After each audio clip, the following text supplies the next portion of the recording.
बिस्मिल्लाहिर्रहमानिर्रहीम।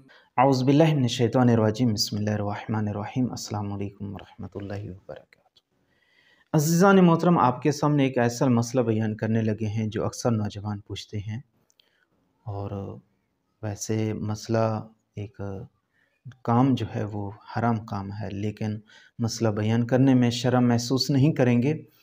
वो यह है कि अगर एक ऐसी लड़की जो नौजवान है, कुंवारी लड़की है, शादी उससे नहीं की है, शादी से पहले अगर उससे ज़िना कर लिया हो, तो क्या उसी लड़की के साथ दोबारा शादी की जा सकती है या नहीं की जा सकती है।